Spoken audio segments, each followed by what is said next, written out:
Does anybody on the bus smoke marijuana at all?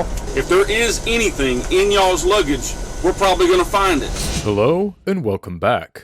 In today's episode, we're covering the controversial stop of a Delaware State University sports team traveling through Georgia. Delaware State University is seeking legal recourse after, according to them, their lacrosse team endured a prejudiced stop and searched by Georgia deputies, a stop which their superior, Georgia Sheriff Bowman, is calling completely routine and reasonable. April 20th, 2022, 10:30 a.m. While on patrol, a deputy of the Liberty County Sheriff's Office sees a charter bus driving in the leftmost lane of Interstate 95. The highway has posted road signs declaring no trucks in left lane, as do most states. The officer initiates a traffic stop on the coach, which comes to a stop near an exit ramp. Hello, sir. How you doing today? You get your driver's license and everything with you? Yeah. Good deal. The reason I'm stopping is for a left lane violation. You can't ride in that left lane. I'm passing and going around in the left lane. And it says trucks can't get in the left lane. You are considered, you got air brakes on this? I do. You can't be in that left lane.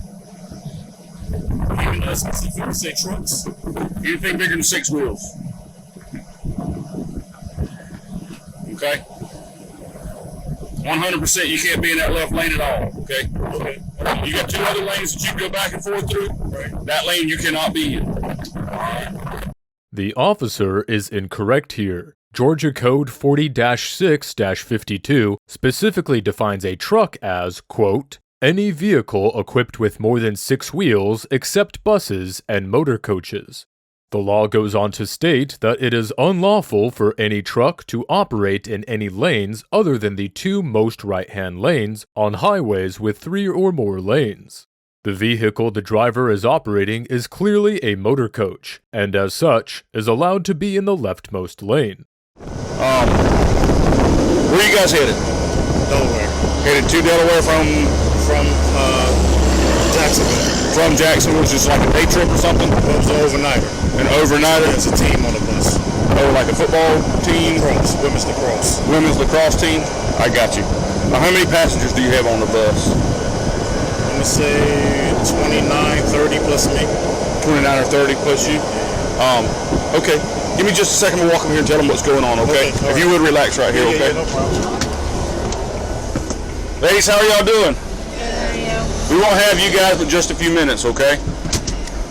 He can't ride in that left lane, so next time he gets in that lane, tell him to get in the other one. All right? I'll be right back with you. Just relax, okay? Yeah, I'm good. If you want to come back here, we'll talk by my car.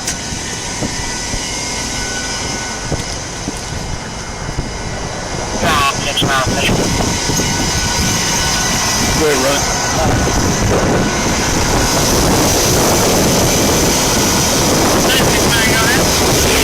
Like you a warning for left lane violation, so don't go get your commercial license, okay? Okay.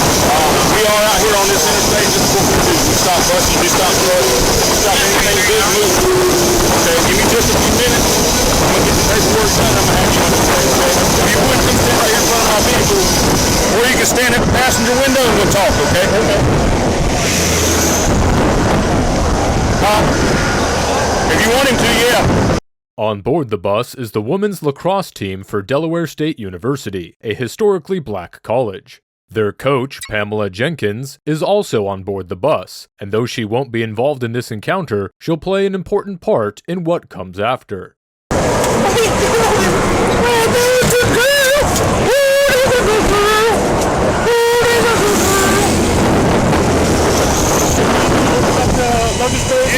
If you would like to.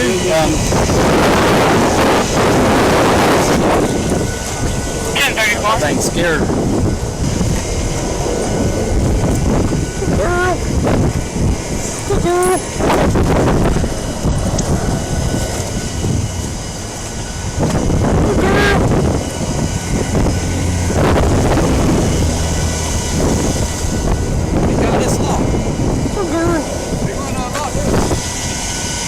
Wait, yeah, he shut it himself.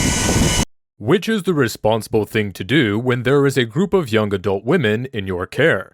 The team is irrelevant to the traffic investigation besides being passengers in the vehicle. Thus, there's no real reason the officers should need to interact with them further at this point. Yeah, these bags in the front. Try over it. Try them back. Hey, hey. Listen.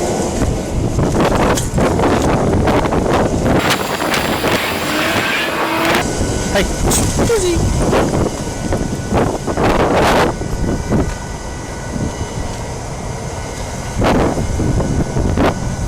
There. Yeah. That one there. Y'all been riding a good ways. Y'all been riding a good ways. No. We stayed the night in Jacksonville again tonight. Now we're on our way back. I got you. And see, he pulled me over because I was confused with the sign. The sign said trucks in the left lane as far as 6 wheels and over. And I didn't think, I thought it was specifically mean tractor trailer. Oh, but yeah. he was letting me know. Yeah. And I'll show you the lawn.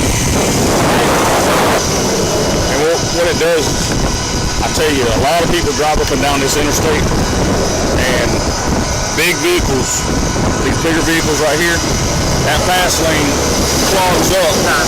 People start passing big trucks on the right.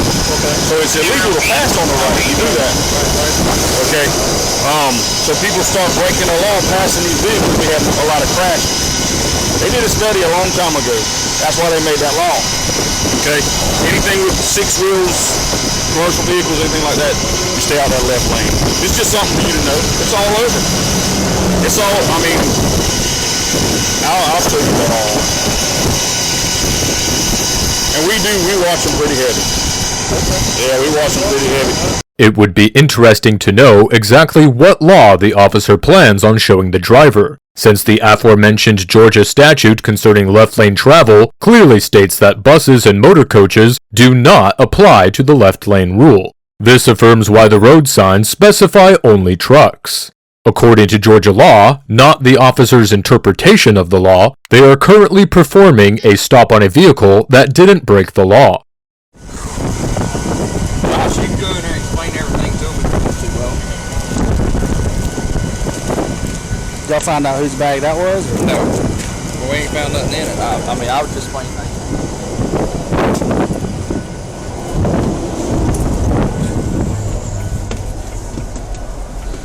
How y'all doing? Y'all been riding a good ways? I got you. Alright, what we're doing right now, my dog is a narcotic detection dog, okay? She alerts on the odors of marijuana, cocaine, heroin, and methamphetamine. Most common substance we run into is marijuana.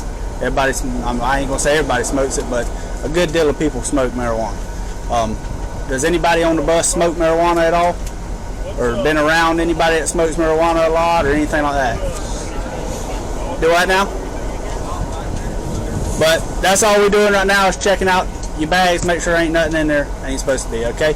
And we're gonna get y'all back on the road. Alright? I have a question.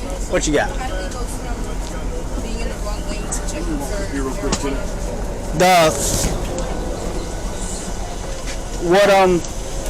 say that again now? How do we go from being in the wrong lane to going through our bag and checking for marijuana? Alright, well he stopped you for a traffic, well didn't stop y'all for a traffic violation, he stopped the driver for a traffic violation, okay? While he's conducting his business, I can bring my dog out for a free air sniff, alright? That's what I've done. The dog alerted on the vehicle for the odor of narcotics emitting from it, and that's where we're at right now, alright? So, Ladies, we don't single anybody out, and I'll explain, this is our job, this is what we do. Okay, every day we get out here, we stop commercial vehicles, okay?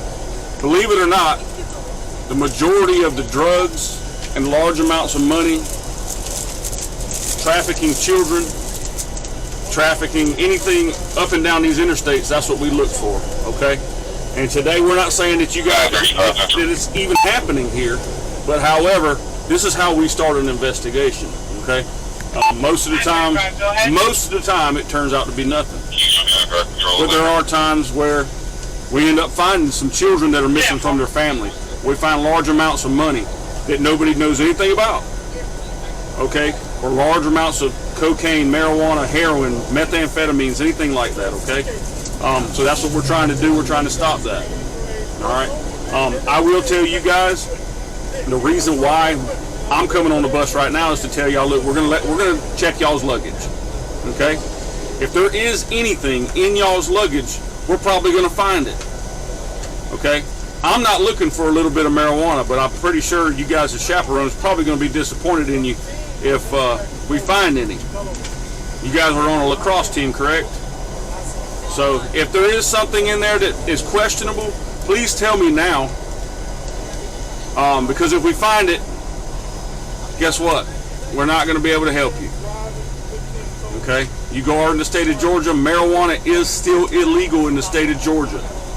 Okay? Anything that you can put marijuana in, maybe a device where you smoke it, maybe something that you would weigh it, like a set of scales, anything. Okay? The officer is aggressively chasing the theory that there are drugs or drug paraphernalia on the bus, even going as far as to use intimidation by telling the passengers that if they don't confess now, then he won't be able to help them later. Despite the peculiarity of his persistence, the disclaimer that he's giving the passengers isn't necessarily unusual. Officers are trained to give suspects the "if you know you have something, tell me now" speech before conducting a search. The benefit of asking before searching is that if the suspect does confess to possessing an illegal substance or item, the officer then has the irrefutable right to search the vehicle. The officer's adamance indicates that he might be looking for someone to give him reason to search the vehicle. If there's nothing, then I'm thankful to make my job a lot easier. We're going to get this done, and we'll have you guys on your way, okay? Do you guys have any more questions for me? Have I explained it pretty good? Okay. Good deal. Give us a few minutes, and you guys will be on your way, okay?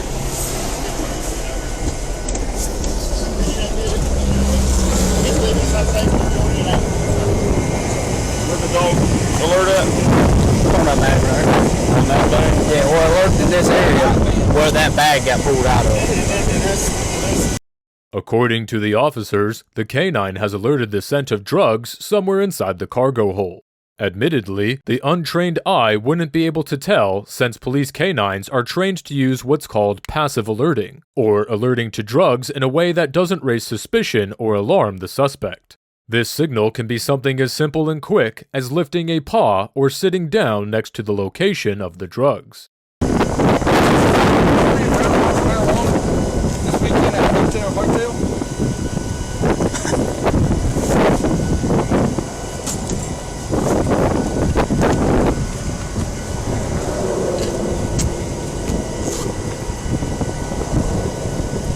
No, they didn't.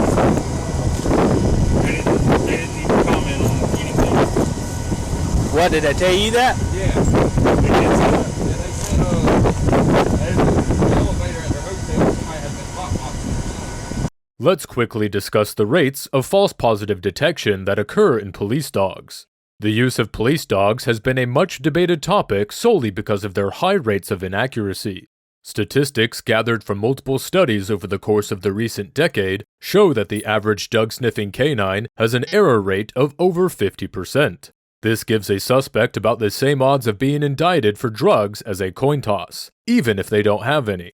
Therefore, it's entirely possible that the lingering smell of marijuana or any other number of factors could have contributed to the dog possibly alerting to their bags erroneously.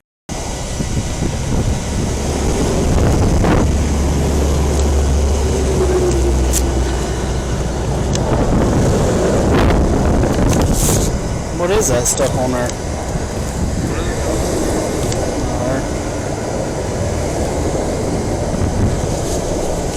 Who's number 8? Aiken? Who's Miss Aiken? Anaya. So let me ask you this. So all of this because of me misunderstanding the left lane. So if I'd have stayed in these lanes right here, you guys wouldn't have did all this. So, commercial.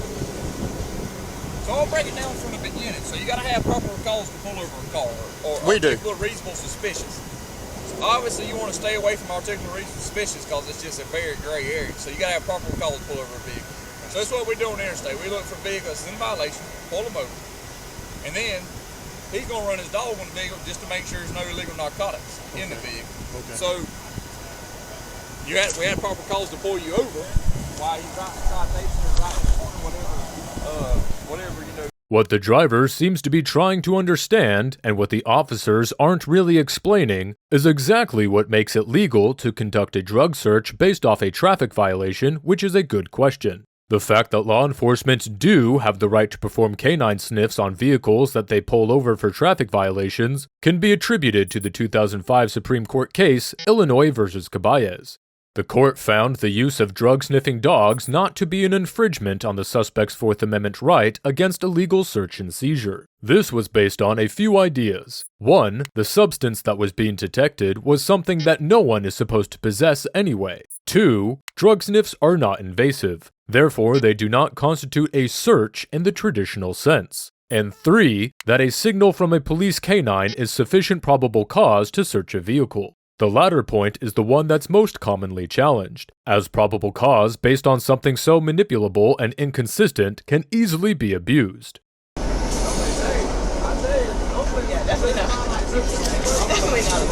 Yes. What is that? I have no clue. My aunt gave it to me. Your aunt gave it to you? Mm-hmm. You don't know what it is? Georgia, no. I didn't open it. I was waiting until I got back to school. I can open it now. No, what did she tell you it was? She didn't tell me anything. Okay, where did you get it from? My aunt. In Georgia. In Georgia? Mm-hmm. Okay. So you took it to Florida with you? Mm-hmm. And you don't know what it is? I really don't know what it is.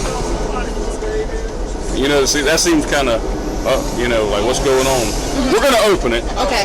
And we're going to find out exactly what it is. Okay. But however, this is the type of stuff that we look for. Okay. Okay. That's if fine. you don't know what it is, then I don't know what it is. Okay. You understand what I'm saying?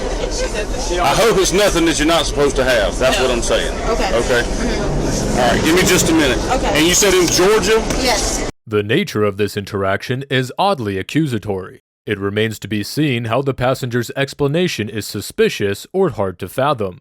In fact, it's more often the case that an object that's neatly wrapped in paper and carefully sealed with tape is a gift rather than a package of drugs. The officer is acting as if the passenger accepted a mysterious package from a stranger. The idea that she accepted a gift from her aunt really isn't hard to believe. It should also be taken into account that the officer really doesn't have to open the present to know if it contains drugs. If the aptitude of the drug canine is reliable, he could quickly and easily have the dog sniff over it in order to conclude whether opening it is necessary. Don't get that. Hold up.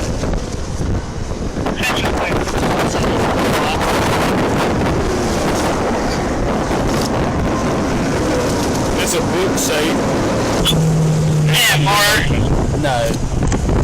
Let somebody reach surrender. I mean, passes it. Tell her what it was, but it's nothing illegal. I told her I'd wrap it back up. I wouldn't tell her what it was.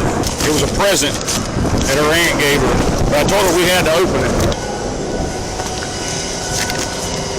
That was inside that thing right there. We gonna pull it? Y'all want to pull any more out of that? No. Y'all feel pretty good about it? The officers have shown remarkably little regard or care for the passenger's possessions. The officers were seen in the beginning just tossing bags out of the coach and onto the side of the road with no idea what's inside. They didn't appear to be practicing much caution while going through the bags either, haphazardly unzipping them and pushing around fistfuls of young women's items. Now they're shoving the items back inside so they can load them back inside the bus, apparently paying little attention to where they were when they found them. It's hard to fathom why they would opt to check all of these bags individually when they could have brought the dog out to sniff the bags and determine which one, if any, had drugs inside. This method would have preserved both their time and the privacy of the innocent passengers. They seem to be practicing an extra level of diligence that seems rather excessive in the face of a college lacrosse team. We just had a bus we had to stop a minute ago. Nobody knew whose bag it was sitting behind the driver. Yeah. A bunch of Chinese medicine in it, but still, wasn't nothing that we regulate. Yeah, but see, I can understand that if it's brand random people. But Yeah, that's why I say now, when you go to these Greyhound stations, it's a lot more probably common. Yeah. You picking them up from obviously a college or a school. They do is go there, they won't get on the bus. They just But when he's got his probable cause to pull you over before you left lane violation, he don't know who's in the bus. Yeah, we're just looking for a way to find out what's going on. That's all we're doing. I appreciate it, man. Keeping the motorist safe. I ain't mad at you. Here's your license back. You can shut these. I'm gonna let them know. All right. I'm not gonna tell you what it was, but it wasn't illegal.